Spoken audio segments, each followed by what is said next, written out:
High guys, my name is T and welcome to my nick blog. তোমরা তো জানোই কিছুদিন আগে আমি নার্সারি গেছিলাম, তো ভাবলাম এই নার্সারি যাওয়ার ব্লগটাই তোমাদের সাথে শেয়ার করি।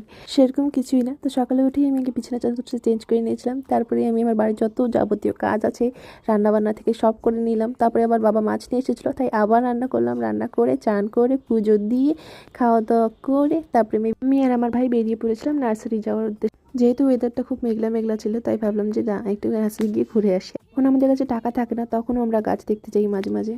আর আমাদের দুজনেরই নার্সারি যাওয়ার নেশা। মাসে কমসে কম আমরা 2 থেকে 3 বার যাই।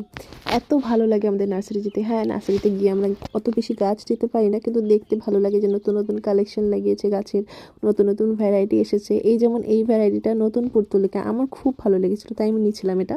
আর এই জবাগুলো দেখো কত সুন্দর, কিন্তু নিতে পারিনি, গাছগুলোর গ্রোথ ছিল না। তোমরা তো জানোই একটা পদ্মে গামলা নিতে গেলে কত লাগে, তাই আমরা গামলা নিতে পারিনি বলে একটা টিউবওয়েল নিয়েছিলাম।